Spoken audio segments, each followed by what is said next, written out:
5, 4, 3, 2, 1. Esteemed speakers, ladies and gentlemen of the virtual world, good afternoon and a very, very warm welcome to this T&E 30th anniversary event. Yes, Europe's leading NGO campaigning for cleaner transport is celebrating this milestone with a fabulous smorgasbord of guests who are going to share with me in the next hour and 40 minutes their ideas, their expertise, and of course, some concrete examples of what a green recovery for transport could look like. And not just that, but of course, what role the mobility system should play in increasing EU climate ambition. My name is Katrina Sickle. I'm a broadcaster and a moderator, and I'm joining you live from the EU district in Brussels in a studio, and seated next to me I have the very lovely Chief Executive, or the Executive Director, sorry, I think I elevated him to a higher status, the Executive Director of T&E, William Todd. Now, the rest of our guests are going to be joining us online. We're very, very privileged to have two very splendid opening guests, and they are, of course, the EU Commission Vice President Frans Timmermans and also Spain's Vice President and Minister of Ecological Transition, Teresa Ribera, and they're going to set the scene from the EU and the member state perspective. We were due to be joined by Volkswagen, indeed by Dr. Thomas Steeg, who is the General Representative of the VW Group, and he's the Head of Public Affairs, but they really did have a last-minute software problem.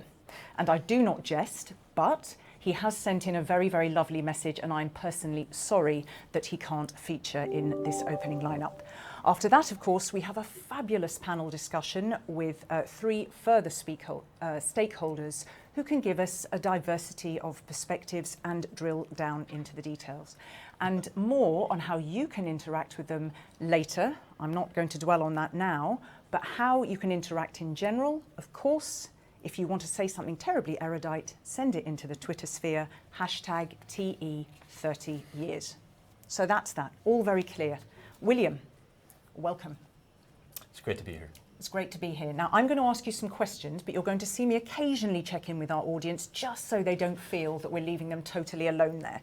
30 years, it is a proper milestone. It's quite a lot younger than my good self. T&E is young. But for an organisation, it's had three very robust decades of helping the EU to shape some important environmental laws. Is there a couple of achievements that you could share with me and with us? Look, there's a lot of things that I'm super proud of, but I'm not going to give you a long list of policy achievements. I'm just going to give you two examples. And the first one is that when we started 30 years ago, the whole idea of trying to solve the transport emissions problem at the source, at European level, that was a completely novel idea. The idea that we would have car CO2 standards, that we would have emission standards to solve the pollution problem, that didn't exist at the time. So I think we've come a long way right now. CO2 standards, the emission standards, they're the centerpiece of the EU's green transport policy. So that's an achievement that I'm very proud of. The second thing that I'm proud of is that Europe is leading the world in transport pricing. If you look at, we have good fuel taxes, we have a carbon price on EU flights. We're gonna soon have carbon pricing on shipping. We've got truck tolls.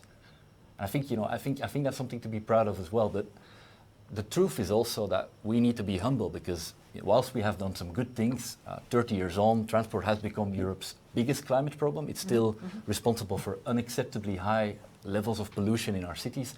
So we have got to do better. But I think we can do a lot better, and I think the Green Deal is really a tremendous opportunity. Thank you, and that's a nice word, I think, humility, probably a good driver, because a good driver for what's coming next, which leads me now to my next question, which is, of course, a little bit into the future, because 30 is the magic number. Let's look at 2030 now. Rapidly changing world, you know this, the pandemic, the climate crisis, we've got recovery post-COVID. So in a few words, how can T&E specifically contribute to building this greener, this safer Europe in the next decade? Look, I think let's start with the basics. Our principle is that mobility is a good thing, but pollution is a problem. So it is our job as NGOs, our job as regulators, to make it as easy as possible for people to travel around without causing emissions or environmental impacts. So that's what we got to do. We know how to do that in cities. We have walking, cycling, public transport, shared electric vehicles. We can satisfy 100% of our sort of mobility needs in cities right now in a clean manner. But most people are not living in inner cities. Most people are living in the suburbs, they're living in the countryside, in the small towns and cities that make up Europe. So we got to find solutions for those hundreds of millions of people that are not living, that can't take the bus or the bike. And I think it's our job to make it as easy and as affordable as possible for them to access clean, zero-emission vehicles, be they cars, vans, or trucks. And I think, for us, what the future looks like is when you buy your next car, you're going to go to a dealer, you're going to go to a leasing company, and you're not going to go for that electric car because it's the cool choice or it's the green choice. You're going to do that because it's the smart choice, it's the cheaper choice. Or it's the choice. It's the choice, yeah. This is going to be the default option. And the way we're going to achieve that is by, the main thing we need to do is we need to make it easy for customers. And the way we do that is we have the CO2 standards at European level. They force car makers to sell clean vehicles to their customers. That makes it super easy. It's efficient, it works, the car market is being transformed as we speak, but it's also fair. And that's super important because this is a big transformation. So who are we going to place the burden on? Is it normal people, people that have a small income, buy a new car every 7 years? Are we going to have the heavy lifting done by the big companies with big budgets, smart engineers, and the scale to actually make this happen? I think for us the answer is clear, and if we get what we want, and hopefully the Green Deal will deliver, 100% of vehicles sold in Europe after 2030 are going to be zero-emission electric vehicles. That's what we want. And thank you, and for also bringing up some topics that I hope I'll be able to raise with the Vice President just shortly, not least this issue of fare. And I think probably a lot of people nodding at home when you talk about, it's not just about the people living in cities, but it's also the convenience factor. That's right. And that is that's the name of the game. It's all about convenience, sadly. Good, but perhaps sadly too. So, planes and ships. Tell me about that. I'm glad you give me an opportunity to talk about planes and ships. They're sometimes referred to as the ugly stepchild of the clean transport transition in our office. Basically, there's two things. One, the main principle is the same thing. We need to make it possible for people to fly and to ship stuff around the globe in a way that is emissions-free. So, had I said that 10 years ago, you would have laughed me out of the room. Right now, we can do that. We can do that because hydrogen, e-fuels, ammonia, they enable this. So that's the journey we need to take. But the other part of the coin, and that's the big difference with road transport, is that shipping and aviation have a huge pricing problem. Like airlines, they don't pay kerosene tax, you don't have VAT on tickets, you have no or low ticket taxes. The shipping industry, they basically pay no taxes at all. They're registered in the Bahamas or in Panama, and it's unfair and it's inefficient, and we got to change that. And I'm really hopeful that the Green Deal is finally gonna be a breakthrough on that. Okay, and you say, and just a last question, because I can see that we have the Vice President who is waiting, and I'd like to get stuck in right on time. You sound very optimistic, very focused, very enthused, but there's a hell of a lot going on. Is this just talk, or is this really, I come to you, I'm 16, I say, what are you doing about my future? How are you contributing? Is this going to happen? It is going to happen. Honestly, I wouldn't be doing this job if I didn't believe we could deliver. And if you look at the technologies that we have today that we didn't have 10 years ago, if you look at the business support we have, if you look at the political constellation that we have today, I've been in this space for 10 years. The opportunity that we have right now with the Green Deal it's really tremendous. And to be honest, I think we can actually achieve as much progress in the next 3 years as in the last 30. So I'm super optimistic, yeah. Okay, thank you. And also just from a personal point of view, because we were just chatting, you've got a 1-year-old, so I think let alone for his future, that's a kind of a stimulus for you. Well, that makes it personal, yeah. Yeah, absolutely. So thank you very much. And let me just qualify, when I said convenience, not absolutely it should be convenient, but isn't it interesting what a society that we live in, that we need the convenience to push us to do it. But we'll park it there for a moment. Thank you so much. Thank you to William for setting the scene. And I say a big hello now to the Vice President, Frans Timmermans. It's a real privilege to have you with us. Thank you. I know you have a busy schedule. I have a few questions. So if I can get stuck in, that would be fabulous. And I'm just going to go straight to it with electric cars, because if we talk green recovery for transport, of course, one of the big solutions that the Commission is pushing is electric cars, but of course, just under 10% have a plug. So how are we going to get to that place where it is accessible, picking up on that word convenient for everybody? And when should we be looking at 100% sales? Because we've got the Netherlands saying 2030, UK 2035, France and Spain 2040. So tell us a little bit more. I think there's several things we can do from the government side. And first of all, I think we have to increase our ambitions in terms of emissions regulation. That will already push manufacturers towards more zero emission vehicles. Secondly, we have to create the right infrastructure in Europe to make sure that we have charging stations everywhere, and that we use the renovation wave we will be proposing soon, also to make sure that there are charging facilities also in urban areas where it is often more difficult. If you live in a flat, if you live in an apartment building, it's often more difficult to charge your car than if you live in an individual house. So we need to make sure we create that infrastructure. And then, of course, through European regulation, we need to make sure that what you do is the same all across Europe, that we don't get different forms of plugs or different forms of charging facilities or different ways of having to pay for it. So we need to create the right environment for our citizens to do what they want to do, and that is to move to zero emission transport. They want it. And I think this is the biggest driver in all of this, is the wish of the population to move into that direction. One of the biggest surprises I lived through this COVID, this pandemic, is that I would have assumed that not just did people's health and their jobs move to the top of their agenda, but that perhaps the climate crisis would move down on their agenda, but it didn't. Our research shows clearly that there is strong support across the board of a vast majority of Europeans to move towards a sustainable and emissions-free society. And do you think, I mean, this issue about affordability that we just said, so you're saying there's the will there, you're saying, you know, what I see is that they want it. I mean, tell me a little bit more about your emissions regulation ambitions. What can we kind of expect there that's going to be that real push? What will we see?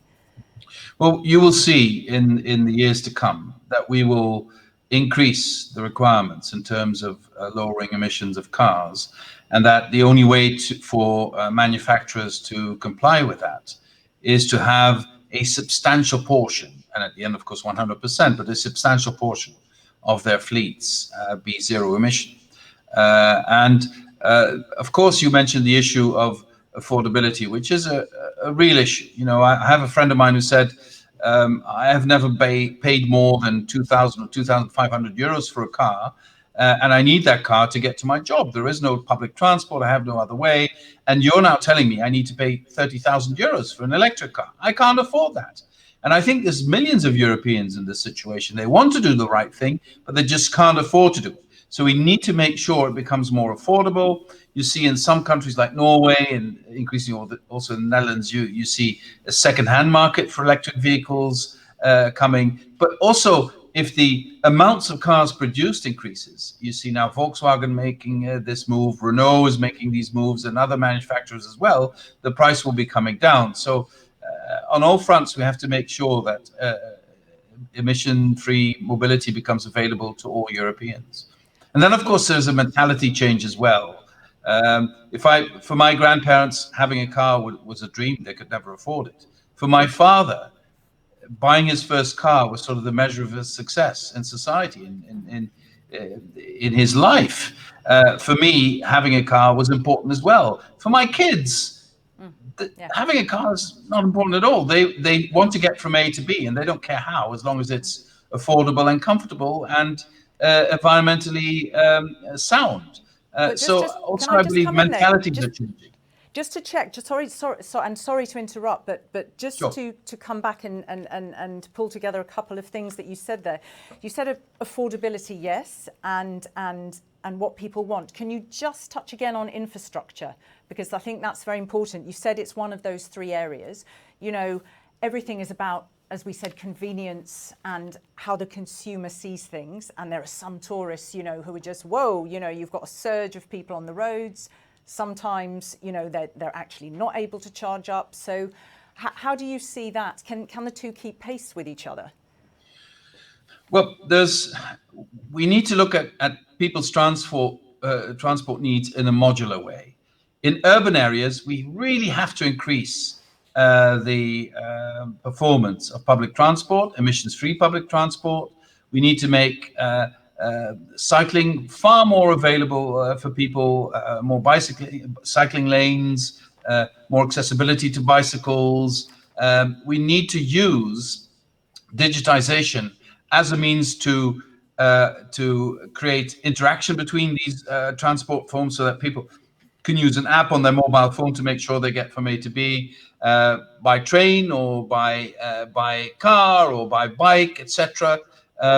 So all of this needs to happen, but especially in the non-urban areas, more rural areas, I think public authorities have a responsibility to create the right charging infrastructure where it might not be easily commercially viable to do so. Then I think we should step in so that every European can be assured that when they have an electric car, they can charge it when they need to charge it. And I believe this is something public authorities should be doing. And we will certainly take the initiative at the European level to make that happen. Okay, let me thank you. Let me just pick up on something that you touched upon there with this multimodal transport. And you talked there about the responsibilities of local authorities, the needs in those rural areas. And then, of course, this issue of how do you get from A to B with the traveller at the centre in cities. Now, you know, cities have taken a bit of a hammering. Transport in cities has taken a bit of a hammering. How do you, with COVID, you know, use is down. We know this. How do you see the future of transport and where the EU specifically should support it in terms of clean mobility options? Well, now that we're going to discuss with member states their recovery plans, I think we have to take a very good look at the needs, long-term needs of cities who want to be sustainable, zero-emission cities. This refers to transport, to waste treatment, to building, etc., etc. And I think we have to be very careful that we don't destroy existing public transport infrastructure because of the short-term effects of the COVID crisis. Some of them in the major cities are struggling because of the lack of demand for months. You imagine how high the cost has been. So in these recovery plans, I think we should work closely with member states, but not just with the member states themselves, also with local authorities to make sure we give a sustainable perspective to their transport systems and help them where it's still necessary to go from emissions public transport to zero emissions public transport. I think this is something we need to do in the next 10 years. And if we do that, we will greatly improve the air quality in our inner cities.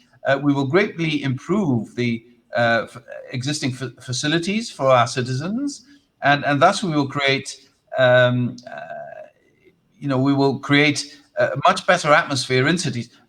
The world is urbanizing at an incredible rate, so we need to make sure that livability in inner cities is on the top of our agenda, and clean transport is one of the most important elements in this.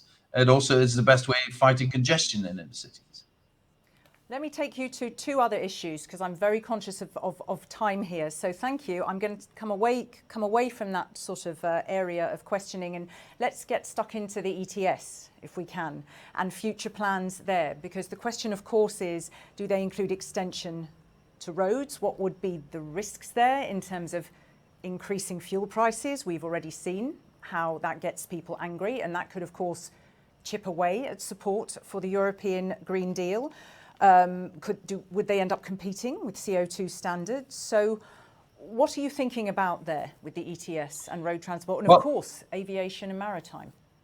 Yeah, I think ETS has been also a surprise success in the COVID crisis, because initially some voices were saying this is the end of ETS or we should stop with it. And then the price went down in the beginning. but the price came back up and is now higher than before the COVID crisis. So ETS is a proven system and needs to be expanded.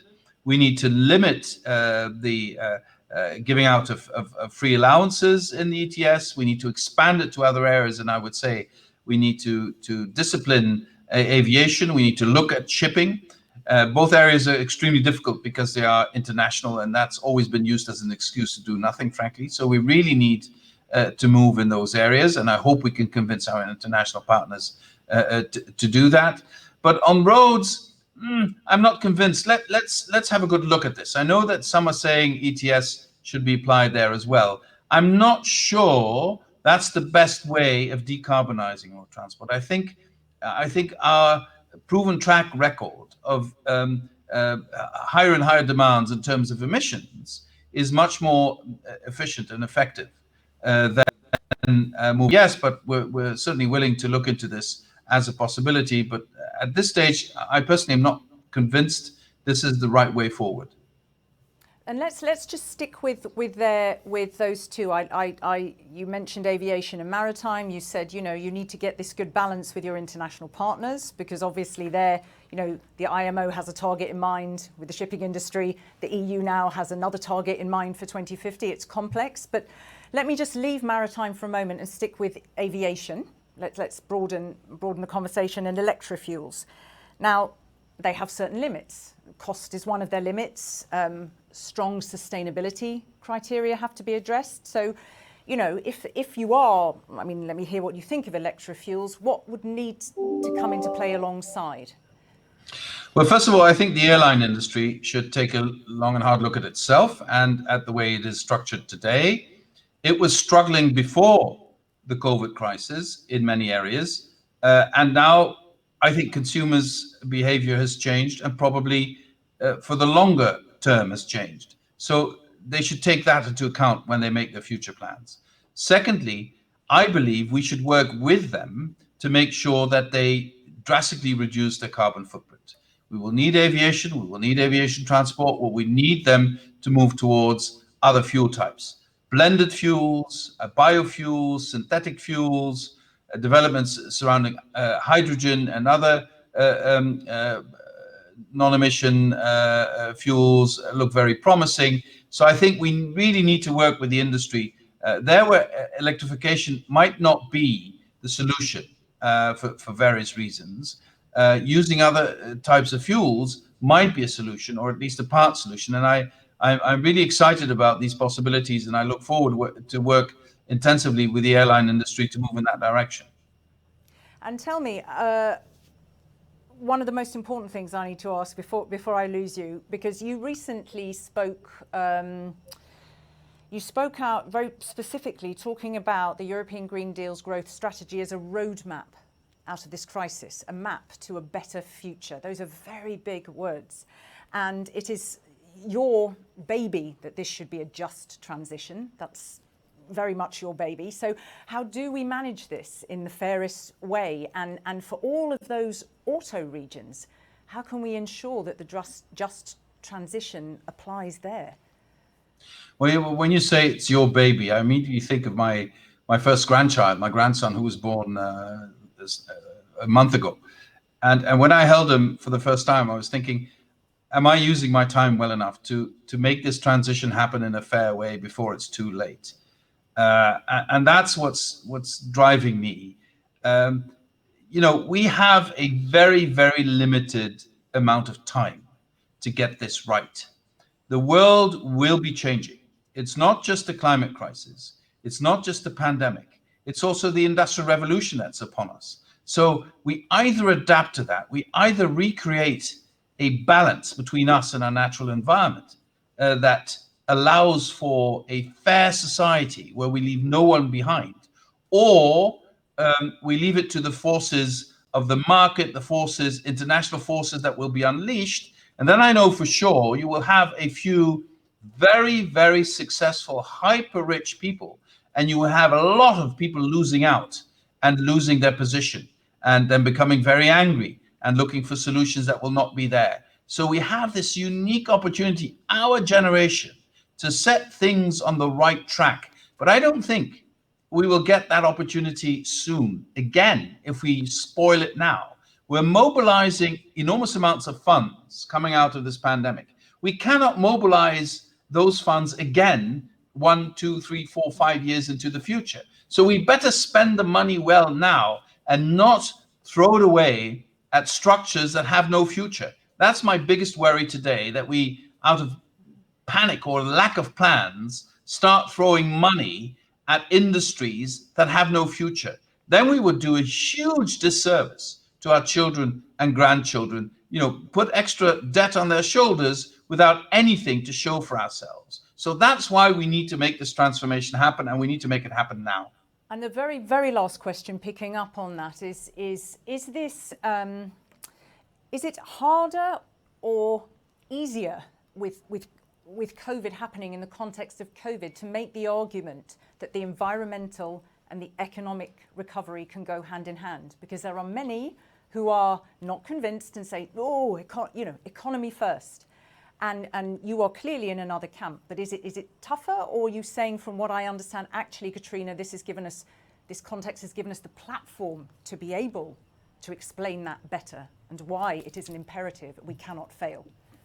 Well, before the pandemic, I think the majority of society was convinced that we needed to change our ways to tackle the climate crisis, which is a direct threat to our existence.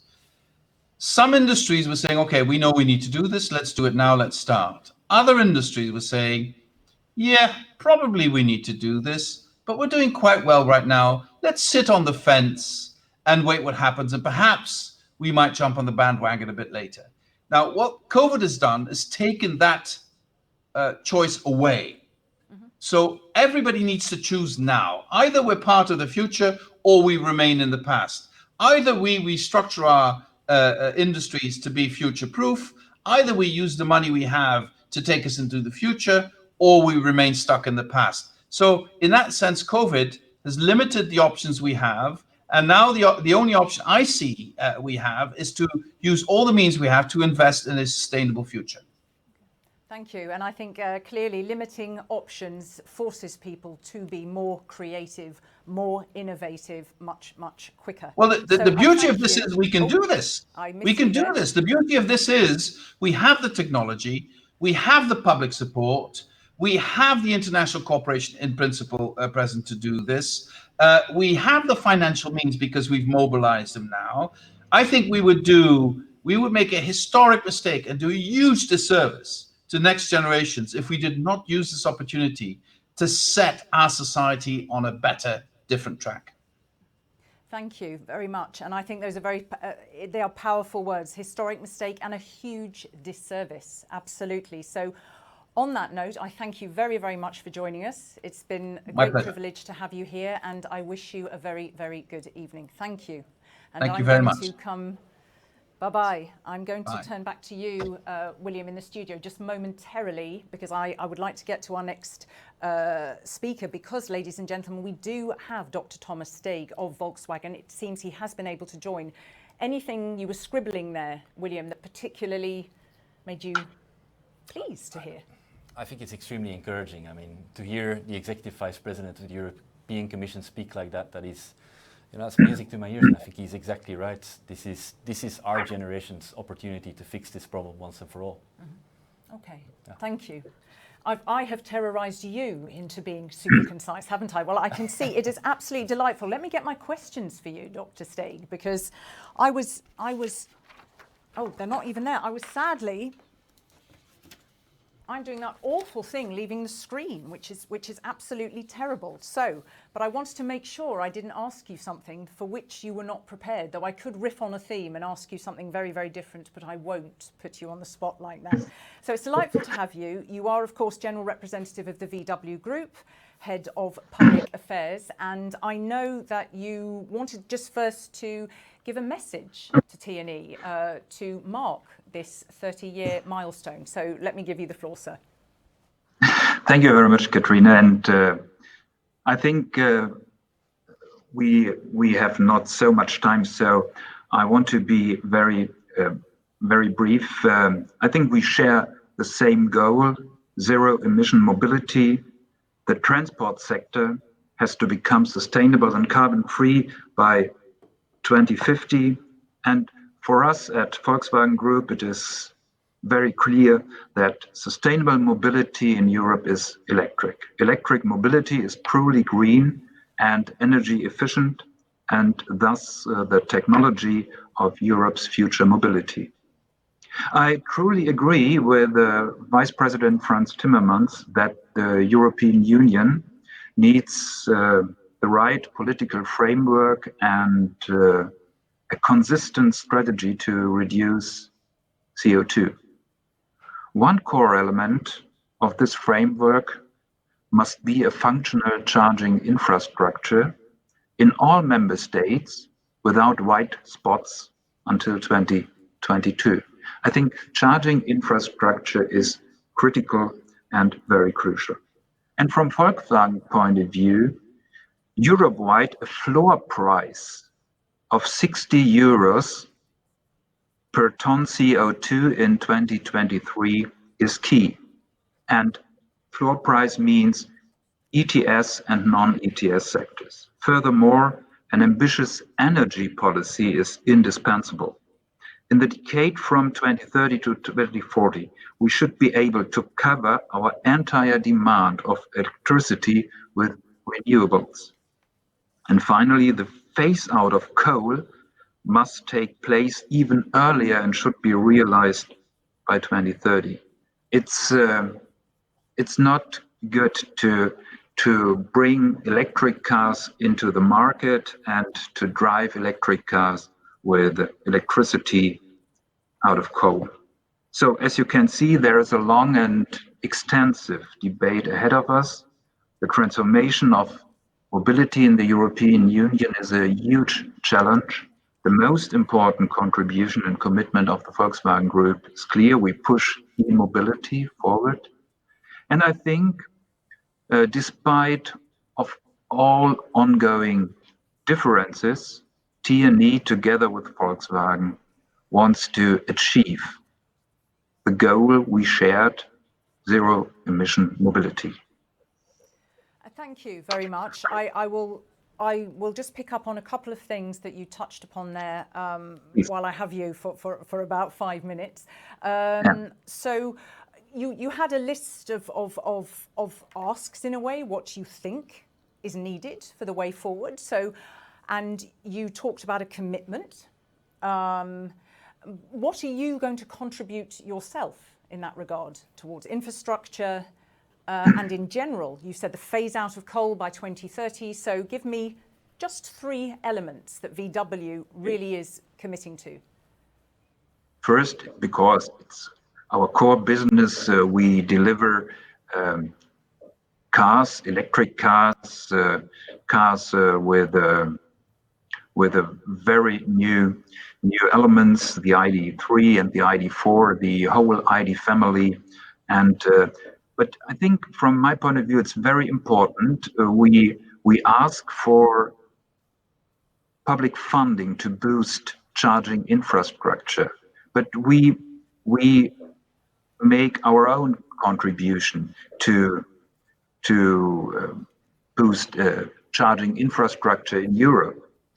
We have a special company, Ionity, founded by 5 car makers, and this company, Ionity, provides charging stations along major European highways. So, and our own new brand, Ally, provides consumer charging solutions at home. So there is a clear commitment to electric mobility, and we do our own contributions to achieve the goals. Okay, I'm going to skip because I've got that awful thing, and when I spoke with you on the phone, I said I'm so tight on time. But I suppose I'm going to cut to the chase and ask you that sort of cheeky last question, because we had a chat on the phone and I asked you that question. You said, look, VW in the past, all of us, companies like ours, we just made announcements and we can't be doing that anymore. And so it is, you know, we do all remember Dieselgate. It's not so far away. You've got this really, really ambitious plan. Are you going to really lock this down So that you're supporting T&E, so that you are literally supporting Timmermans when he is proposing all of these more ambitious standards?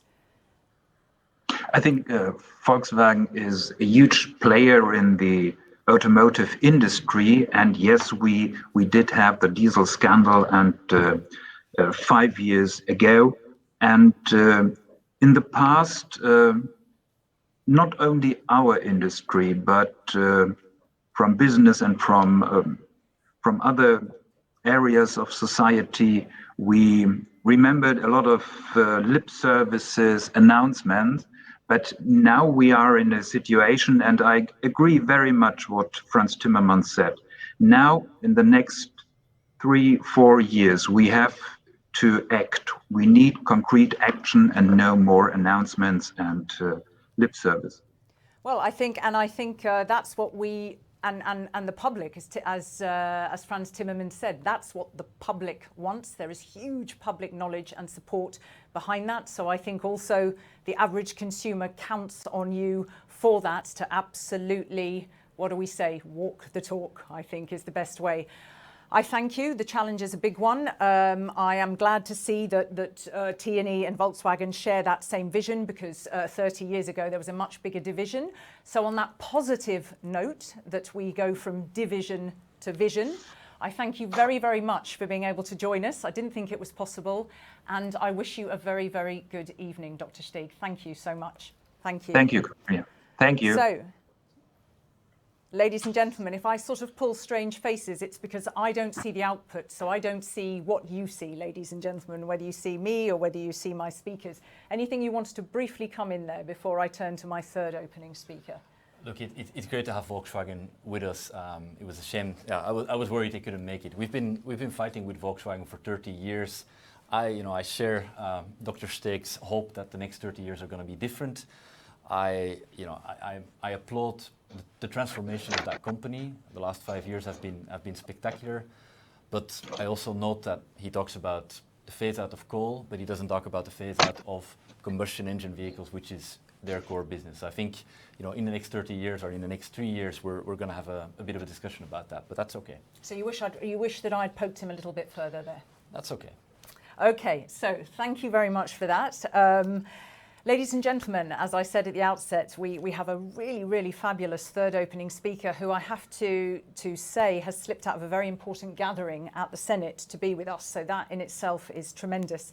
So I'd like you all to give a very warm welcome, please. Clap nicely in your homes, in your offices, to Spain's Vice President and the Minister for Ecological Transition, Teresa Ribera. It's absolutely great to have you with us. I really thank you. I know that you too have time issues, but that's okay. Just to remind those of you who may not know, when Ms. Ribera was Director of the Institute for Sustainable Development and International Relations, I think that was from 2014 to 2018, she really did enable the Institute to play a key role in the negotiation of the Paris Climate Agreement and the transition towards sustainable development. And she served as the Spanish Secretary of State for Climate Change and Biodiversity. So there was the responsibility there for environmental and climate policies. So I don't know how much, Teresa Ribera, you heard of, I don't know how many of those speakers, but the Commission does want Europe to be more ambitious on climate. We're looking at these targets for 2030. How does the Spanish government see that? Do you support that? And whatever the response is, I presume you do. I don't know. What's the biggest challenges and opportunities? How do you see that panning out over the next 10 years? Of course, we support this proposal coming from the Commission. And in fact, we think that it goes very well along with our own priorities and our own views on the role of Europe, European industry, European business, but also European citizens for something that needs to be resilient. And in fact, we were quite a relevant player in the previous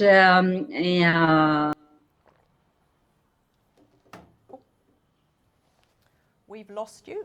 Hang on a minute, ladies and gentlemen. I don't know.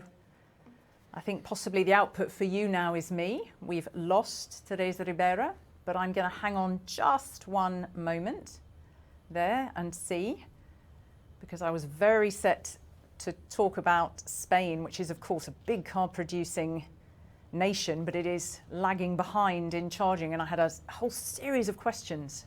But let's just wait just a moment. I'm going to see if the technical team are going to give me any update on that. Let's just see.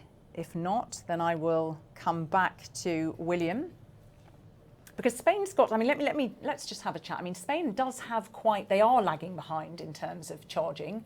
There is also the fact that they're such a big tourist destination. So they've also got all of that at stake in terms of negative climate impact. I mean, in your work and in your member organisations, what can you tell us?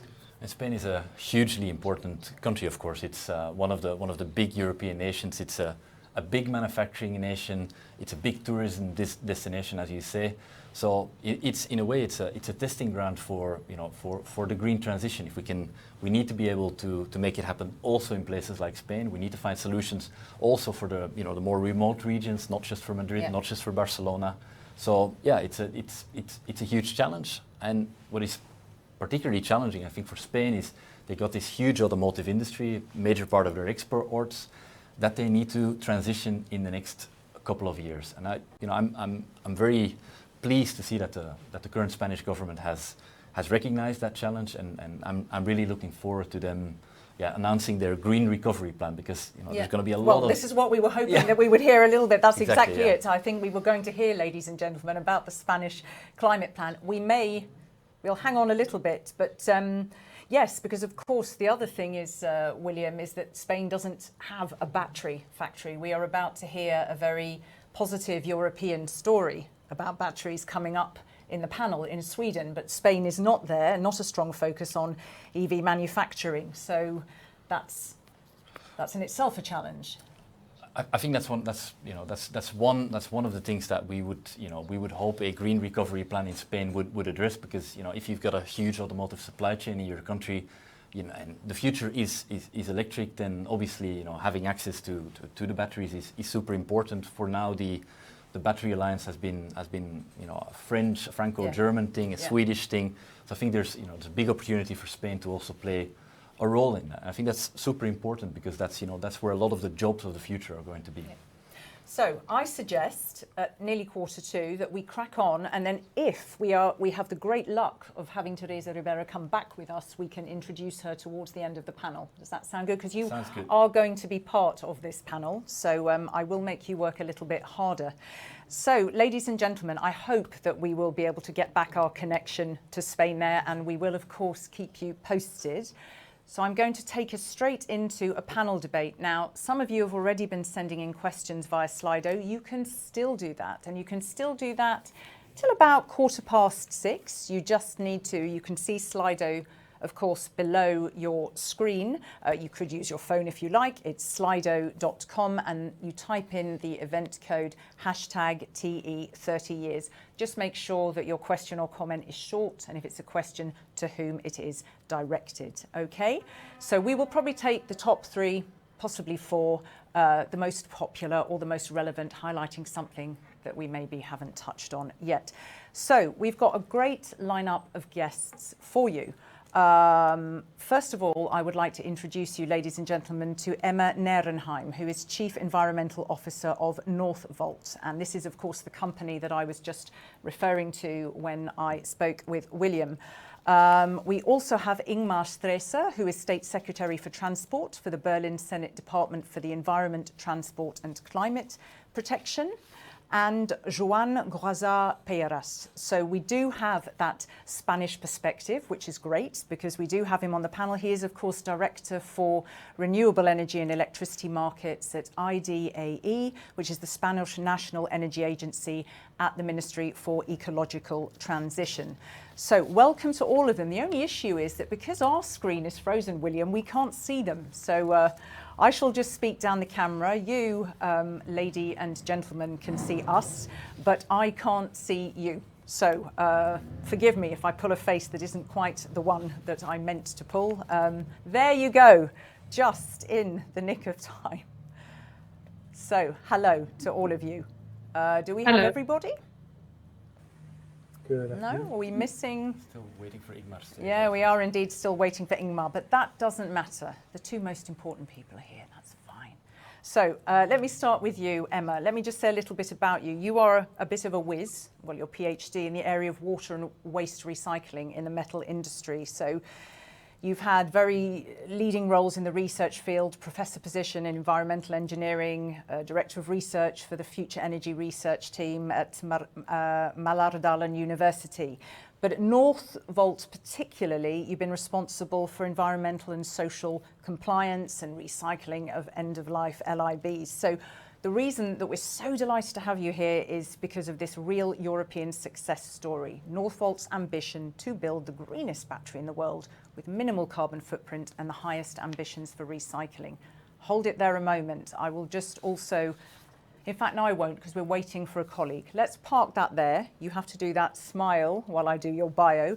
Let me crack right in and let you talk now. And of course, the first question I'd like to ask you, given what's come before, is what specifically for you does the green recovery for transport mean? Oh, well, green recovery for transport. For us, it means, of course, that taking into account what's happening now with COVID, learning that getting the society out of crisis means that you have to do a lot of investments. You have to make sure that you invest in the right things at the right time, and to make sure that we really boost the climate change recovering technologies, making sure that we spend our resources in the right way, and also making sure that we are prepared. I think preparation is a large part of making the society more resilient towards future crises. And something that we can be sure of is that the climate crisis would be far bigger if we are not acting now. And when it comes to the transport sector as such, it's of course continuing this trend and this ambition that the European Commission is already on the path of, together with all the member states, together with all the company initiatives, to make sure we are building factories, building infrastructure, and advancing the technologies and the systems to be ready for a fully electrified car fleet.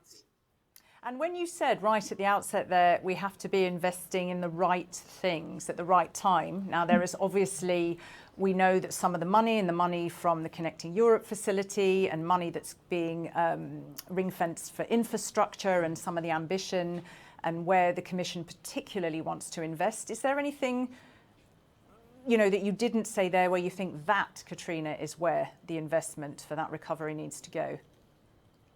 I think that we need to make sure that we sort of look at the entire system so that we are not blindly only focusing on certain areas. So far, to my own experience, there has been some topics that has really been in focus, such as the cobalt discussion, in particular in DRC.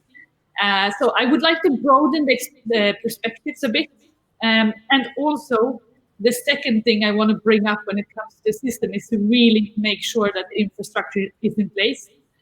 Charging stations, effect, so the power demand, peak power demand is going to be crucial for the car fleet expansion. I think that most people do not really understand how extensive the growth of this industry is and the demand on electric vehicles in Europe right now.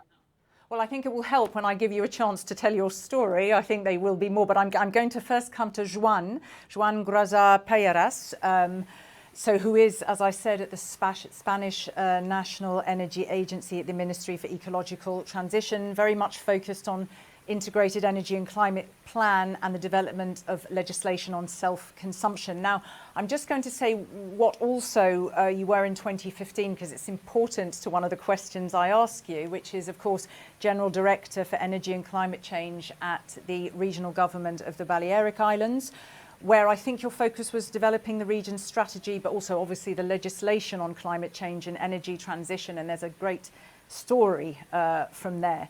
So first of all, before we get to that, tell me, for you, what does the green recovery mean for you? So for us, green recovery is overall is very much about bringing forward some of the strategies, some of the plans, some of the measures we've already been looking at towards 2025, 2030. The fact that we need to kickstart our economy after the COVID crisis is an opportunity, as I was saying, to bring forward some of those measures. And if we look specifically at green transport, sustainable transport, that's really investing in clean air, in safer cities, and more accessibility and mobility, including public transport. But it also means an opportunity for industry. For example, in Spain, the automotive industry, the car industry, is a very significant part of our GDP. Up to 10% of Spain's GDP is in different sectors of the car manufacturing industry. Being able to move that towards electromobility, towards sustainable mobility, is the only way to make sure that continues to be a strong part of the Spanish economy in the future. If we obviously continue to only build cars that are going to be phased out by the market, it doesn't make much sense.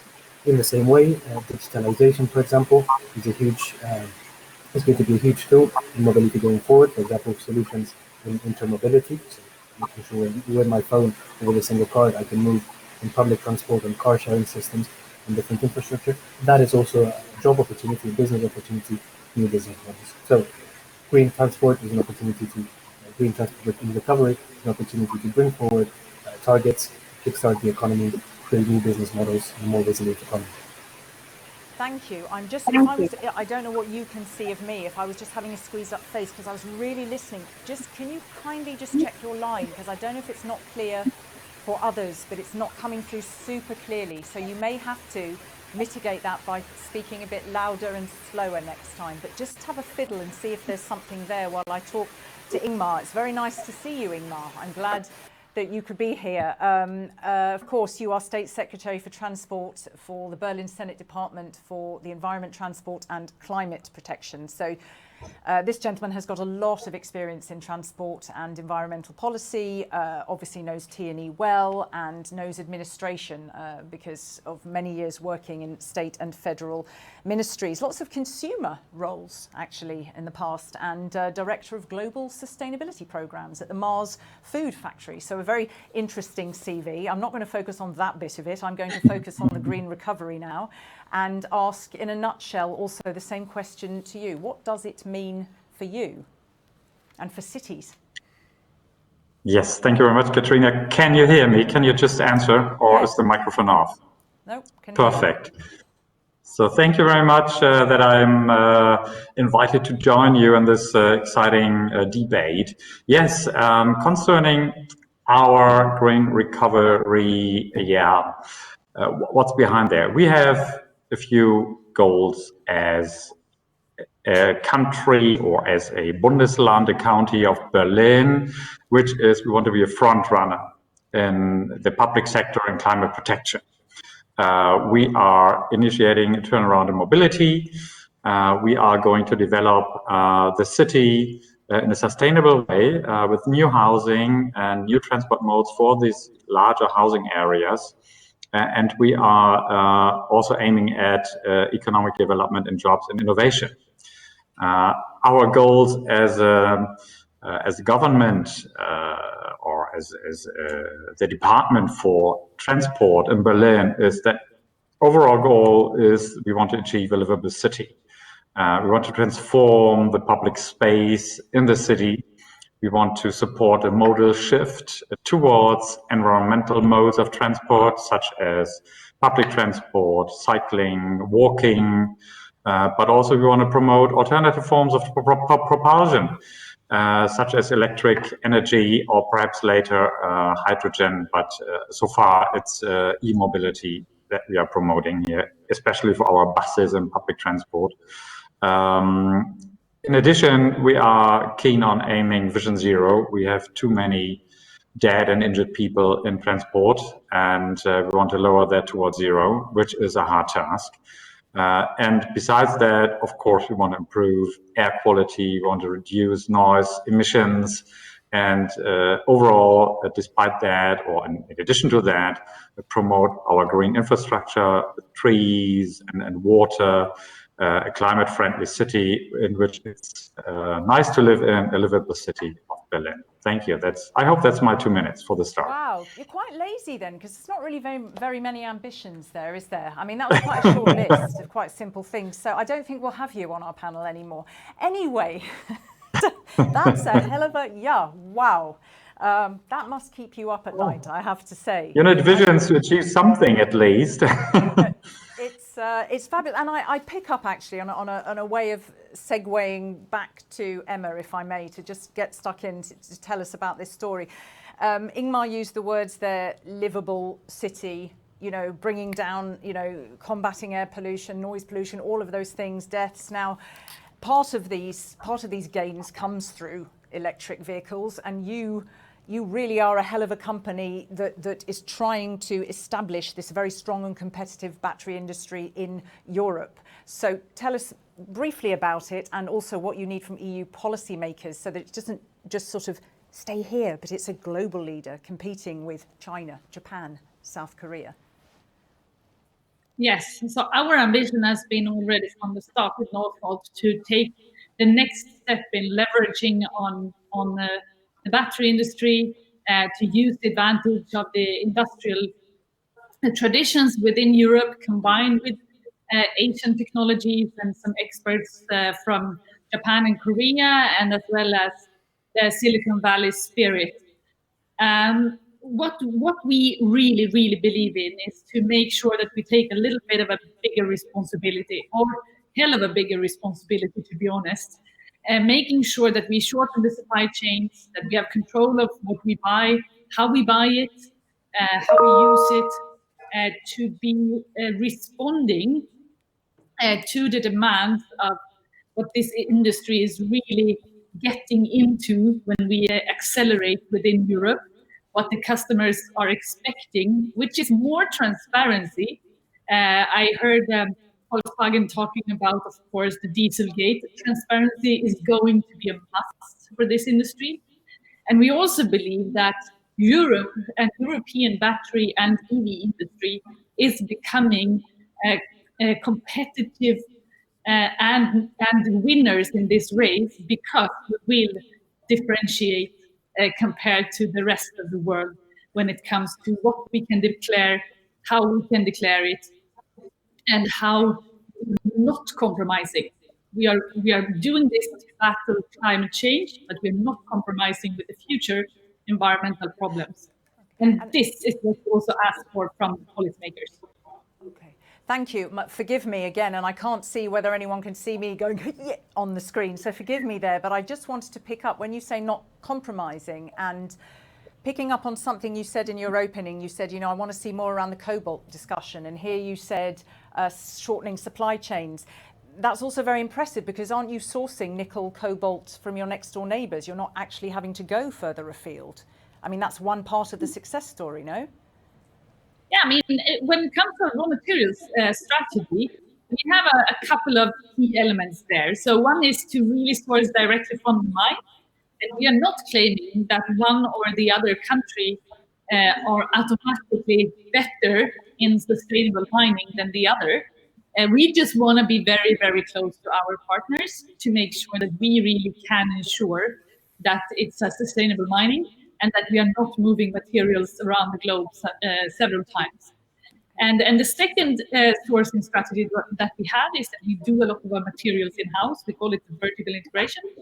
And then the last one is that we really believe in recycling of raw materials within Europe, making sure that whatever we buy on the global market will stay within Europe, will be extracted from the batteries that we have used at the end of life and brought back into the loop. Thank you very much. I'm going to come directly, and I'm aware, ladies and gentlemen, just to say, you know that if you have questions, do put them into Slido or comments, keep them short, and do say who they are aimed at. But we will close that Slido incoming questions at 6:20. And if I'm correct, Ingmar, I think also you need to be gone by 6:30. So I have that around in that. mind. Yeah, unfortunately, I'm going to go into your livable city and enjoy yourself. That's where you're going to go at 6:30, I think. So, Joan, we heard one sort of tip of the iceberg of that success story there. There's something I said, a little bit of success story with you. So I'll come at it another way.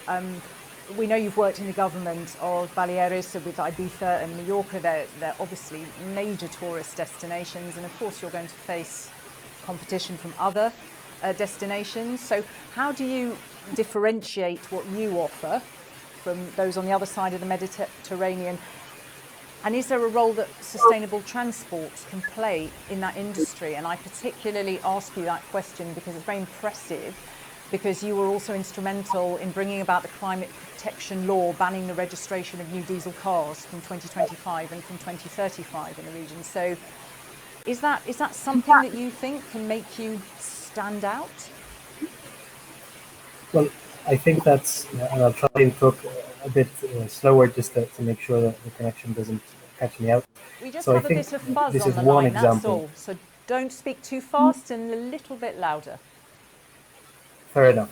So yeah, I was trying to say this. I think this is just one example in which sustainable transport contributes to a more competitive economy. You could talk about industry, and that would be another example. It makes no sense for Spain to compete with other touristic destinations on price. We need to compete. We are able to compete in quality. So sustainability overall and sustainability in transport is a very good example of quality, whether that means clean cars to move around your destination, clean walkable cities to enjoy as a tourist, or even shuttle buses to protect the natural areas so you can enjoy these areas without cars. I think all of these examples are a seal of quality with which you can compete as a sort of environmentally friendly destination, which is what a lot of Central and Northern European tourists are looking for, some of the main markets. So indeed, I think sustainable transport is a tool for a more competitive economy, including in the tourist sector. And do you think it's also because, I mean, you talked about cleaner cars and shuttle buses and those cleaner, more livable cities that we heard from Ingmar. Do you think it's also because people feel, I want to be seen also to be doing the right thing? That appeals to me, to be choosing an area where... No, so indeed, the image is a very important part. So we live in a constantly connected world, and pretty much all our contacts on social media most of the time know when we're on holiday and where we are. So the fact that we are able to convey a coherent brand image, if you want to say it like that, of a sustainable touristic destination, where it's not just renewables sort of behind the socket, but it's also clean cars, even when you're driving them, or no cars even in some areas. That's even more sustainable. So the image, the visibility of it is very important as well. So being able to market specific destinations as sustainable destinations, and that it becomes very apparent that they are sustainable when you visit them, I think that's particularly important. Okay, thank you. I will come to Ingmar now. I have more questions for all of you, and as I said, you will have 2 or 3 from our audience. I mean, Berlin is also a very popular tourist destination. I'm not going to focus on that aspect of it, but of course, back to school, semi-back to the workplace, does it mean back to pollution, people jumping in cars? How do we avoid going from lockdown to gridlock?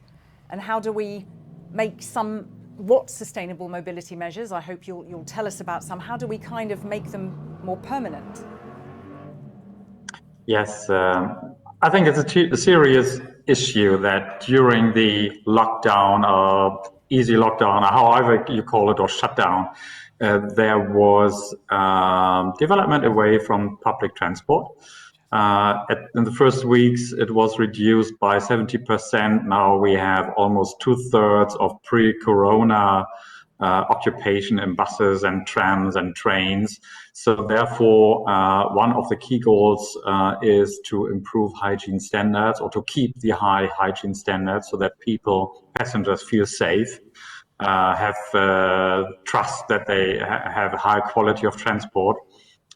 We are keeping up on the mask obligation. So I think it's around 90% the quota of people wearing a mask against the coronavirus. This could be higher, but at least it's already 90%. Also part of promoting the public transport by promoting these hygiene standards. We are doing that together with all public transport institutions and companies within Germany. It's a combined effort.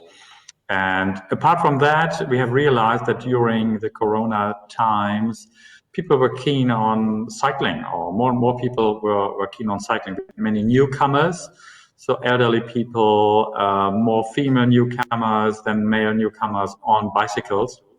And we were promoting new bicycle lanes. We had that in our plans anyway, to promote or to build up, to construct new bike lanes. There we chose a kind of rapid decree, rapid orders, so in an easy fashion, that within a few days you could easily build up a new bike lane. And we had a 25% increase of cyclists in Berlin within weeks.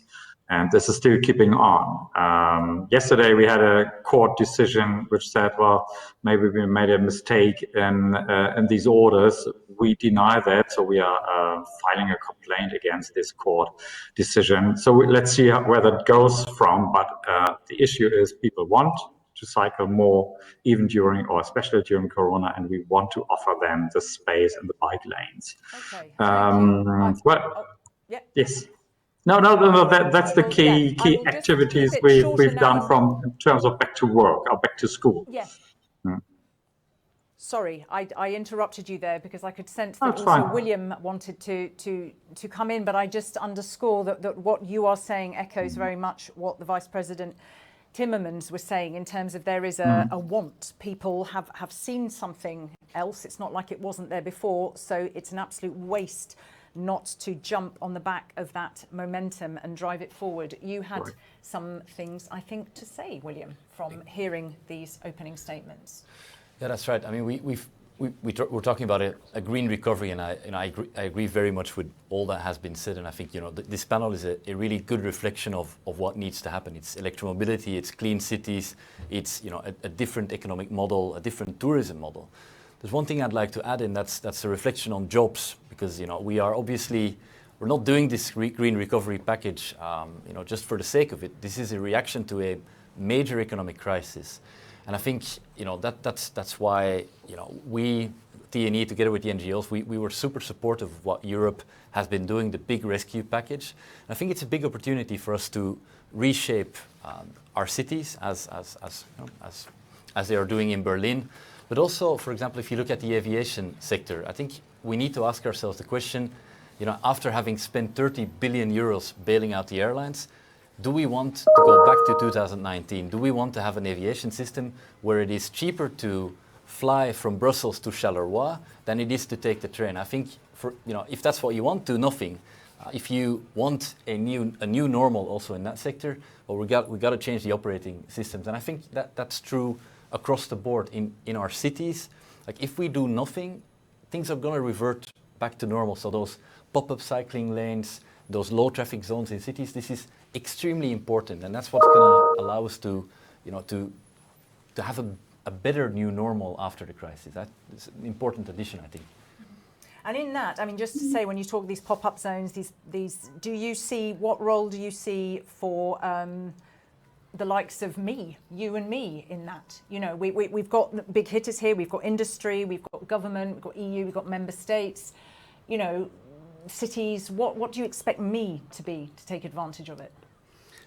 I think what the really remarkable thing about change is that we talk about the role of government, we talk about the role of institutional NGOs such as myself, but I think so many things that are changing our society are changing because courageous people are taking initiatives. People are trying to reclaim their cities. People are basically occupying their streets and making sure their children can play on those streets. And I think a lot of the change that is happening that politicians are talking about is the result of bottom-up grassroots pressure. And I think so. There's a lot that you and me can do in our neighborhoods, in our streets, and then of course in our jobs. Thank you. Tell me, I mean, how does that play, that sort of bottom-up grassroots? Because of course, when I'm coming back to you, Emma, sorry, I probably wasn't very clear, because batteries are everywhere. They're everywhere, from lawnmowers to saunas to, we're not just talking cars. I think probably at the moment the perception is electromobility, but there's a big opportunity everywhere. But we'll stick mainly with cars for now, because I think what's important is to understand from you is that there is this fear that we might shift, and you've answered it mostly, but that we're shifting from this dependence from oil in the Middle East to the battery cells from China. And so there's quite a pressure on you as pioneers to deliver, but to meet this growing demand, can you talk about any sort of material shortages, some of the bigger issues at stake, what's coming at a premium to really make those low carbon batteries? Yeah, I mean, this is going to be something where we are going to have to challenge ourselves within Europe. The European market is in an extremely comprehensive growth. And I think that to answer your question, I think we will be, in the beginning, we will have a dependency on China, as you mentioned. I think that it's very important for Europe to build our own supply chain. That, as I mentioned before, with our industry tradition and the requirements we are going to have to do it. There is a challenge also related to raw materials, and this is why I'm saying that we have to really plan it out to do it right from the beginning, to make sure that we also, when we talk about the transparency and how we declare the product footprints, which is, of course, the battery cells, it's the systems, it's the EV cars as such, that we find a really good way to show the end consumer, so that's you and me, what is the actual footprint of this car. And we're just going to have to, as you said before, walk the talk, and we're just going to have to make sure that any stakeholders that has a role in this supply chain do enter Europe and do play under the regulations of the European authorities, which is sometimes a bit demanding when it comes to the sort of the broad environmental footprint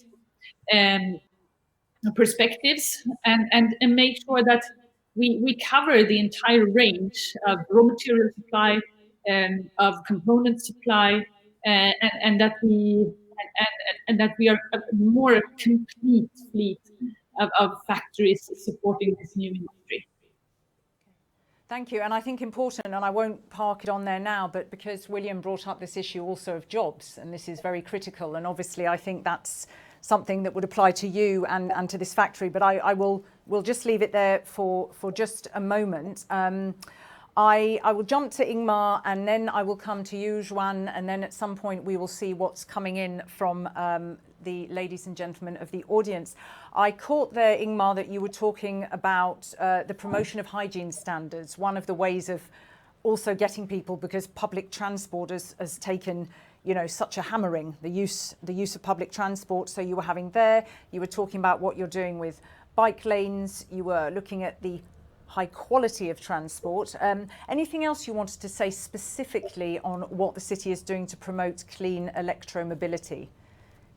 Is there anything else that you... Yes, there is indeed.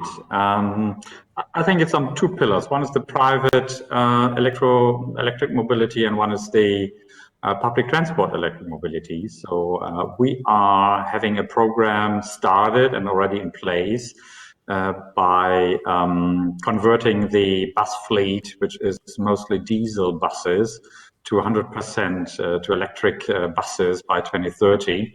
We have now roughly 50, 60 on the roads, and this will be 100 at the end of this year. And so year by year, by 2030, we will have all 1,600 buses, electric buses, which also means charging infrastructure for them. And the second pillar is, of course, in the private sector, so you and me and companies. We are heavily investing in charging infrastructure. Still a bit in front of the wave of people buying electric cars. Our role is to offer it in the public space, because many cars are parked in public space in Berlin. There are not many garages or private parking spaces behind the houses. Many people are parking their car just on the road behind the light poles.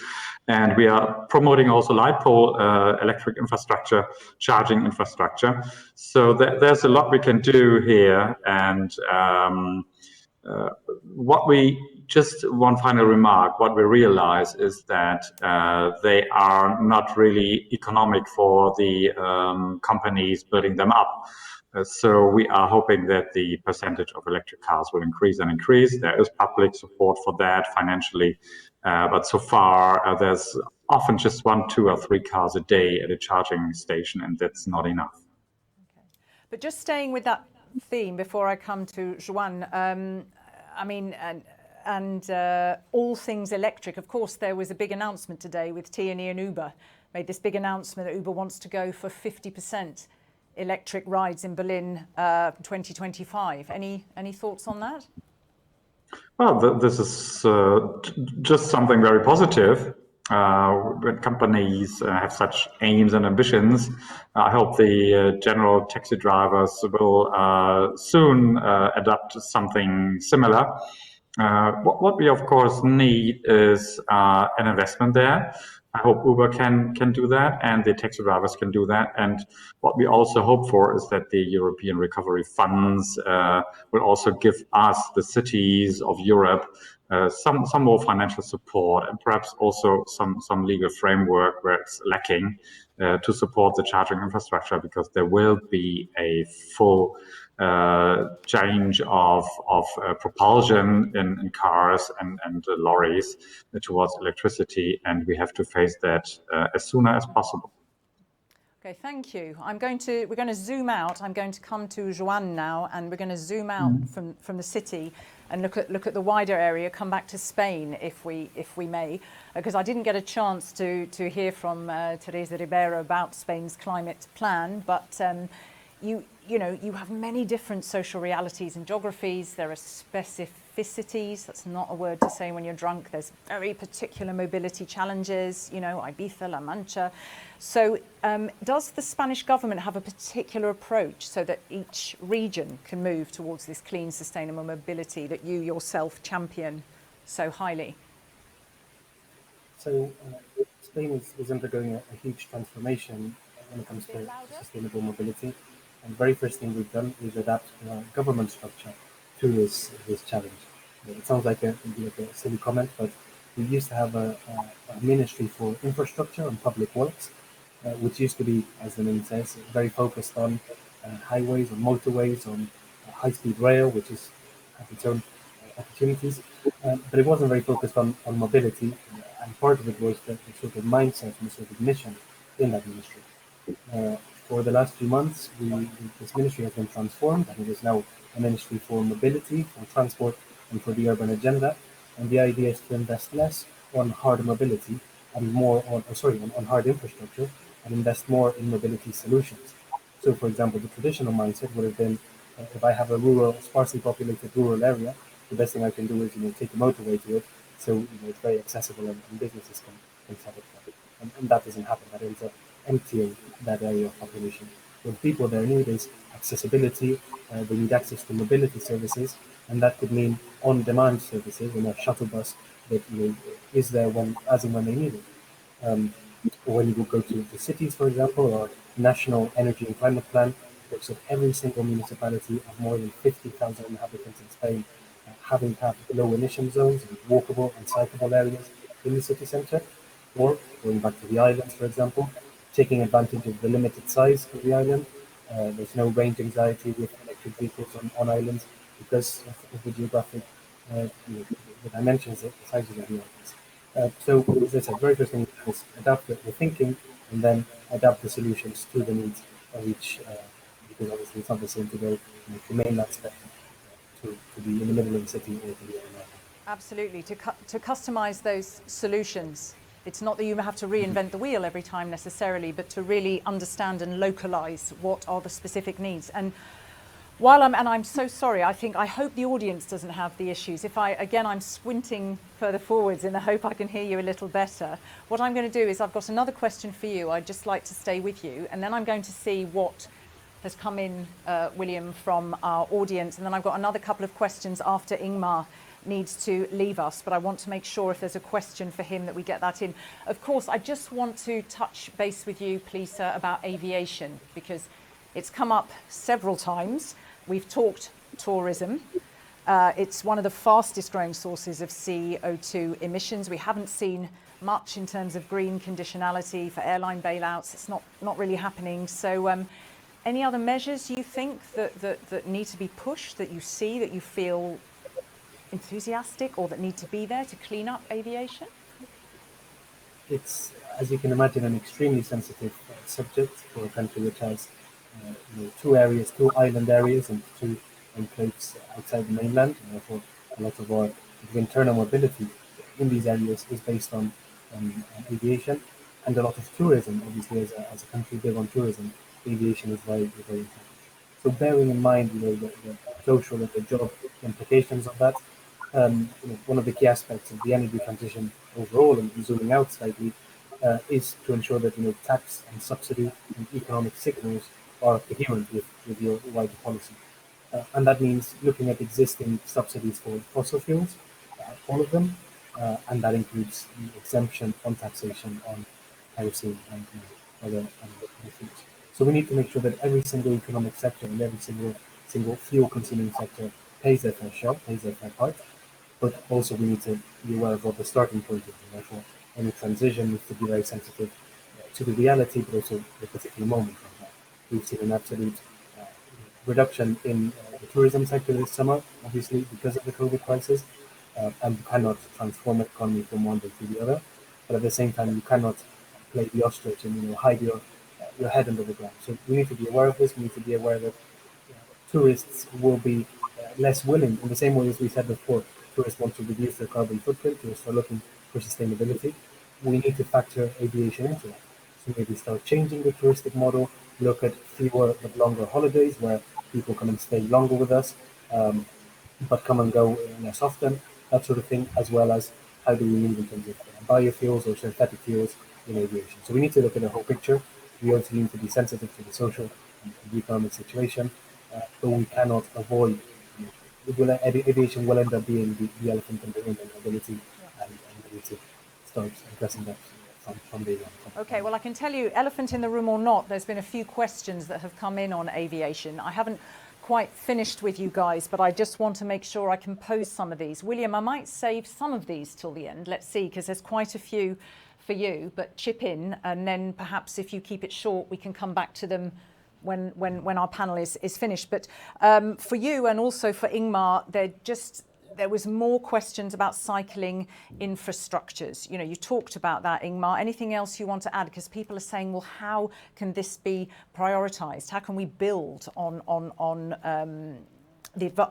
what we saw during COVID? I mean, there's already changes in Brussels here. So how can we build on that and prioritise that cycling infrastructure? Yeah, firstly, it needs a political aim or vision to promote that. And it's also important to listen to NGOs such as TNE or cycling NGOs.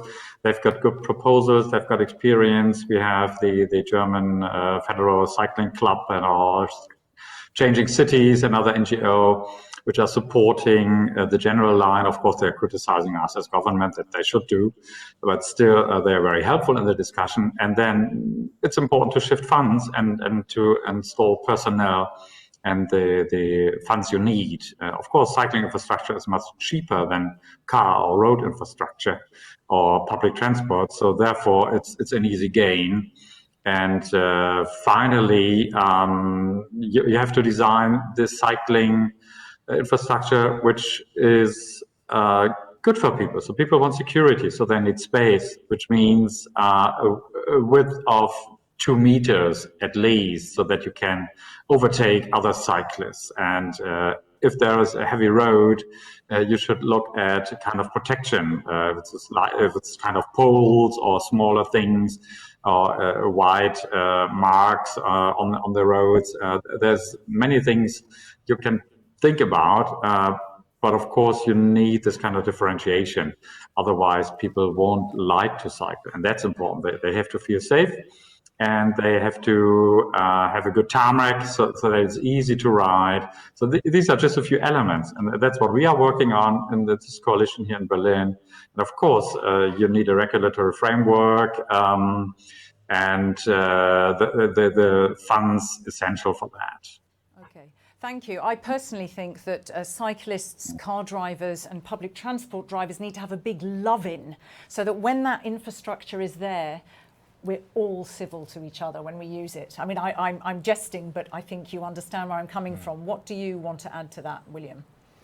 I mean, promoting cycling, I don't think there's a secret to this. I think we've seen how it works in Copenhagen. We've seen how it works in Amsterdam. It's it can be done, and I think a lot of this is about making it easier for people. Well, it's about speed essentially. If you can get to a place faster by bike, and you can do that in a safe way, I think a lot of people are going to choose the bike over the car. So it's about changing your infrastructure, and generally that's hard because you're competing with motorists, you're competing with buses, and there I think the current situation, the post-COVID situation, is a big opportunity because that competition for space, we've got a bit less of that because a lot of people are teleworking, a lot of people are at home, so there's a bit of free road space for the first time in such a long time. So I think the moment has come to take some of that space and give it back to cyclists and turn our cities into much more livable places. Thank you. I'm going to crack right on, and I'm going to come to Joan, and then I'm going to come to Emma for a question on actually the battery package coming up. If you might want to comment in October, which I didn't raise with Frans Timmermans, but I do want to. There are a lot of people, Joan, who travel on night trains. A lot of people in our audience who are, I mean, I can understand that. It's very romantic and efficient. What does the EU do for the advancement of transnational night trains? It was a question for you, actually, and for you, William. Would you like to come in there, Joan? So, I mean, definitely defending night trains and transnational rail transport. Some of the big investments in the last decade in the last 2 decades, have been to do especially with high-speed rail, which isn't necessarily compatible with night rail transport. But if we are going to move away from aviation, and we need a sustainable alternative, and night trains and transnational rail transport is a way around that. So we're starting to look nationally in our case, see which alternatives there are within the Spanish mainland, which destinations there are that we could move without the need to fly. But definitely we need to continue to look at rail transport in the EU and see how we can depend less on aviation. And what's the complexity there? I mean, in boosting that, because just even the words transnational, because that's where we get to the nub of it in terms of coherence, in terms of crossing borders. Look, complexity in the European rail system they go together very well. I've worked a bit on rail myself in the past, and I think there's the thing is there's not one silver bullet to making the European rail system much better. There's a lot of things that need to be done. So one, it's about funding. So if we want more international, transnational connections, maybe we need to encourage member states to do that. Maybe we need to use part of the European money to encourage those transnational connections. We can also do that for night trains. I think it's also about market barriers. The railway system is too much. It's too national. It's still too national, and we need to make it easier for new operators to operate on the different national systems. And I think it's also about political will. We've seen new night trains coming up. We've seen new night trains from Vienna to Brussels, from Stockholm to Central Europe, and basically this is about ministers and their administrations coming to the conclusion that there's popular demand for this. So maybe one of the things that Frans Timmermans and the Transport Commissioner needs to do is bring all those transport commissioners to Europe or do a video conference and talk about how we're going to have more night trains. But this is important, and we can do so much better. But I also want to be honest about this, or we need to be honest about this. We will not be able to shift all aviation travel to rail travel. That's not going to be possible. Either we're going to travel a lot less, and there's going to be a lot less people going to Spain on holidays, or we're going to have to make aviation clean. So that is at least as important. Oh God, if we travel a lot less, does that mean we have even more Zoom meetings than we already do? That would be slightly hellish, would it not? Indeed, but that wouldn't be a bad thing. Okay, oof. Okay, so Ingmar, can you stay with us just for 5 minutes? Because I don't want to leave. Emma's been just very patient, and then I have a question for all of you. So if that's okay, because that's okay. There is an interest, obviously, in hearing from you, your opinion on this, the Commission coming forward with a sustainable battery law in October, first globally, but what you'd like, anything else you'd like to add on that to help the green battery industry thrive? Well, I think the most important thing is. Oh, sorry. No, do you know what? I wasn't clear. I misunderstood you. No, could you kindly stay with us just while I come back to Emma, because I thought I was going to lose you. Emma, what are you hoping for when this comes about in October? Yeah, well, there are really four things that come to my mind when I was asked this question. And I think that the first thing is that we really have a good transparency on carbon footprint. All batteries placed on the market within Europe should be fully declared for carbon footprint. Second thing is to really encourage and create incentives for direct feed of renewable energy into all the factories that are built and all the production units within the supply chain of this new industry that is being built in Europe. We can only do it once, and let's do it right. And the third thing that I really want to push for is to set really ambitious goals for recycling. And this feeds back to the raw material discussion and making sure that we are really using all the materials that we once imported to Europe, making sure that it's not leaving Europe, and getting us away from the dependence on China when it comes to the raw material feed, but also recycling in the end could, if we are not playing this right, end up in Asia somewhere. And then the last thing, of course, is a full declaration of the raw material feed and making sure that we are sourcing ethically, of course, but also sustainably, and that we are looking for the future generations in how we build the supply chain. Thank you. I'm going to keep my eye on the time, William, because I think that audiences have a general time when they need to, you all know there's only so long that you can hold, and so we've done a good 90 minutes. But before you leave me, ladies and gentlemen, I'm sure there's a wealth of things that you didn't get a chance to say specifically in this context of, the green recovery for transport. So in any of your stories, from any of your expertise or your planning or your strategy going forward, a last word from each of you. Ingmar, what did any of you not get to say to me and to us? Well, there's maybe just one aspect or two. I would say the new recovery funds, or whatever they're calling it, have to be clearly based on sustainability, and which also means financially supporting the means of sustainable transport, which is trains and electrical mode of transport and cycling infrastructure. Maybe there's a chance for trans-European networks of night trains, which is a small element of train travel, but anyway.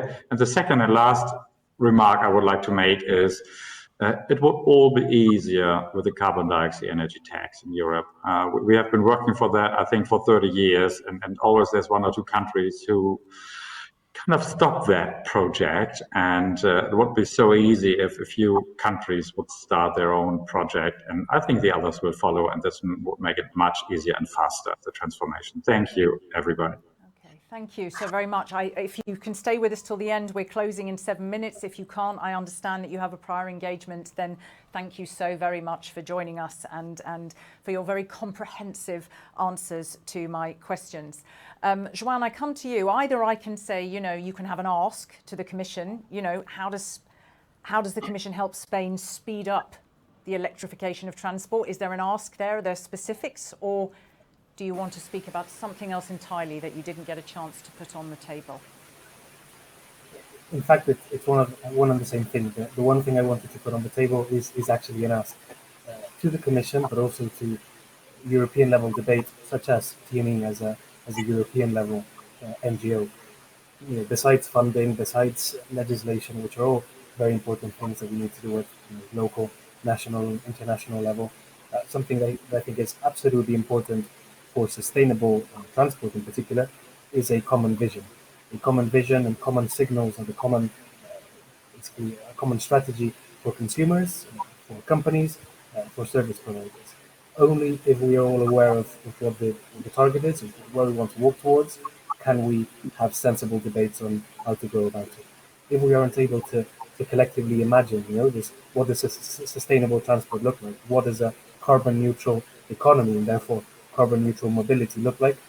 Then we're not going to be able to design the right products, design the right technologies, design the right policies and make the right investments. So the ask of the Commission is, let's not let the emergency, the short-term emergency of the COVID recovery, don't let that make us forget the longer-term carbon neutrality target that we've committed to at the European level. And so let's make sure, just as Ingmar was saying, that the investments, the decisions we make now are coherent, are consistent with that commitment. So that would be my ask and my closing message. Thank you. And you're absolutely right. If you don't keep the vision there, you don't keep people driving forward. And of course, the trickiest thing isn't just the vision, it's actually people being bothered to deliver it. But that's the challenge. But just having it there in the first place and that it's coherent at all levels with, as I said, the kind of momentum we see now is what you're saying is hugely important. Let's not just focus on the short term. And Emma, for you, very briefly, a last something you didn't get to say, to share? I just want to send from Northvolt to Europe that let's not create an A team and a B team here. Let's make sure that sustainability will become the differentiator for the entire European EV raw material, battery manufacturing supply chain. And let's make sure that we are now driving this together to really have a sustainable battery fleet within Europe. And that we do this together as a team. There will be market for everyone. We just have to do it right, and we just have to acknowledge that it's not going to be easy, but we're just going to have to jump into the game and really walk the talk here. Well, and not easy, but also as we going back to Timmermans, he didn't use that word, I can't remember what it was now, but a moral imperative for who is coming after us. So absolutely. So I thank you all very much. I'm going to leave you now. I know it's very exhausting to have to stay online. I think we're all aware of that. So I greatly appreciate that you have been so diligent and so respectful of your colleagues as they shared their expertise and their ideas with us. Anything else you would like to say to these good people before I release them? And I close with you. Thank you so much. Thank you so much for joining. It's been great having you, and I look forward to working with you to make this transition happen. So thanks. Thank you. You are released, good people, and I'm going to turn now, ladies and gentlemen. We did have a couple more questions, but you'd need to give very short answers to them, William, because you were actually also part of that ask. And perhaps I can ask that before I ask you to round up. But it might be that you were going to add these anyway. So why don't I put them out there and you say, Kat, I've exhausted that, I can't be bothered. Particularly about the emissions targets for 2030. Will shift under the Green Deal. If you look in your crystal ball, what level do you see them shift to? So this is a question about how ambitious our CO2 standards should be. Look, we're preparing a big report on that. So I don't want to say anything before that. Give anything away. But the point is that if we want to decarbonize our transport system, we need to move to 100% zero-emission vehicles by 2035, new vehicle sales by 2035. We currently have a target, a European target, that's going to get us to 30, a bit of luck, 40% EVs in 2030. So, going from 30, 40 to 100% in 5 years' time, that's obviously not going to work. So we need to see a pretty significant increase in ambition in 2030. And I think, what the exact number will be, you will read in the report, but it's going to be more than half. So that's the level of ambition we're looking at, and I think it's I could tell you 100% in 2030, but that's not how we work. So we want an increase in ambition. It needs to be realistic, and it needs to be in line with our longer-term climate goals. And I think there was some talk, especially. I feel that we talked a lot about aviation, and we were very clear about bringing them all into this climate ambition in a way that they hadn't been pushed to before. But I think people also recognise, not least with job losses, that the sector is in a deep crisis. So any last thoughts on how you strike that balance between assisting the sector but also pushing them to innovate on that footprint? I think that's an excellent question. I think that's to be honest, that's going to be the challenge that we face in the next years. We want to impose a number of new rules on the aviation system, and at the same time they are facing a very hard time. They're going to be laying off people. They're already laying off people. But I think we don't have a choice, because the system needs to change. The system that we had early 2020 is completely unsustainable. The growth levels, the new airports, all of this is completely unsustainable. So I think let's use this opportunity. Let's use the fact that airlines are now beholden to the public because we have given them more than 30 billion euros in taxpayer money, and let's use as an opportunity to change those operating conditions. Meaning, let's introduce a kerosene tax. Let's strengthen the ETS, and let's start mandating those e-fuels. Not today, right? Not whilst they're actually not flying, but once they're up and running again, once they're at a certain threshold of their pre-crisis level, these measures need to kick in, and that gives them time to prepare. And I think there's no choice. It needs to change. So I think we've reached the end, almost. I think we need to let these good ladies and gentlemen at home go and have their dinner very soon, or drinks. That will certainly be me. There's been so much said. There's a lot of content in this hour and what will be, I think, hour and 45 minutes in the end. Anything where you think, going ahead, yeah, for me, that's the biggest pain point. That's where, we need some rigor, some compromise. We had the word compromise earlier. And then to end on a high note, because we're celebrating your personal 30th birthday, William, what you feel most heartened about? I'm not sure whether after today I've identified issues where we need to compromise. I think I'm actually heartened by what Mr. Timmermans has told us. I'm heartened by what the panel told us. It's a real shame that we didn't hear more from Ribera, but I'm sure I would have been heartened by that as well. It's a difficult time, where it's a big economic crisis. It's a difficult moment for all of us. But I think every crisis is an opportunity, and I think we've got as the Vice President said, we've got a once-in-a-generation opportunity to completely change, the way our economy runs, the way our society works, and I am actually personally, even more hopeful after today that we're going to be successful. So, thanks everybody for joining, and the last thing I'd say is that I'm very proud of the organization I lead, and I'm very proud of the group of people that we've pulled together, and thank you so much to you as well. So, thank you. Thank you very much. And I was going to, and it would be over-egging the pudding to say what defines T&E. I think you will. I think it's clear what defines T&E. I think you are one of those people, clearly, who defines T&E, and I hope that carries through to a very successful next decade and a next 30 years ahead. And I'll be here, more than 80 if you ask me back to moderate in 30 years' time. That's really quite hideous, isn't it? So I'm still the CEO, will invite you. All right, lovely. I'll be coming now. I'll be coming up the stairs. So thank you so much to you. I thank all of our guests for joining the party this evening. I thank the very, very hard-working, and there are quite a lot of people working behind the scenes at T&E for hosting the party, and of course the lovely technicians who've helped things to run smoothly. So the technicians from INS helping things roll from a technical point of view, and of course, ladies and gentlemen, we thank all of you for gate crashing this party and for sticking with us. If you enjoyed what you watched, of course you need to tweet, that's a given. I do wish you all due rigour, passion and commitment in supporting the green recovery for transport, and of course the European Green Deal as a whole, to achieve Europe's ambition of being the first climate neutral continent by 2050. Not a small feat, but I wish you a very good evening. Thank you very much.